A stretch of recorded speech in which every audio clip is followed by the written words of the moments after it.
Ministry of Foreign Affairs, Termination of Employment. At the embassy, a lot of visa requests are processed. That's why they have a number of employees working in a separate visa department. One of those employees is Irina. Irina has a Dutch employment contract. She's been at home on sick leave for the last 2 years. They miss her dearly, not only for her hard-working attitude, but also for the tasty cookies she always brought to work on Fridays. For the last 2 years, the embassy has followed the Dutch social security regulations, which are described in our other video entitled Sick Employee. As her employer, the embassy has fulfilled its responsibility to help Irina return to work. Unfortunately, the situation hasn't changed, and Irina is still at home on sick leave. Now the Employee Insurance Agency, the UWV for short, will provide social security benefit to replace her salary, and the embassy can legally terminate Irina's employment contract. But how does the termination of an employment contract work in the Netherlands for an employee who's been on sick leave for at least 2 years? There are 2 options.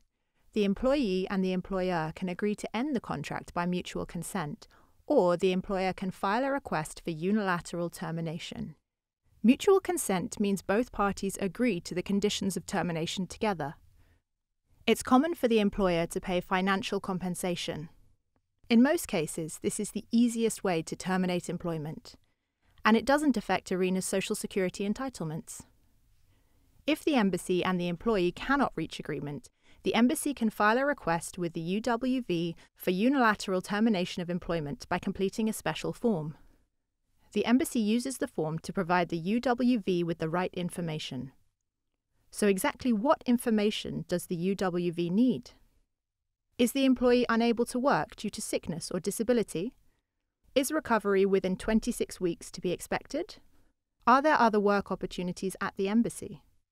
After a fair hearing, the UWV can approve the embassy's request for unilateral termination. This approval is valid for 4 weeks. Irina is now entitled by law to a transition payment. Because Irina has been sick for 2 years, the embassy can request compensation for the transition payment from the UWV. Knowing that the Dutch social security system is complex, the embassy hires an administrative office to guide them through the process and do the paperwork.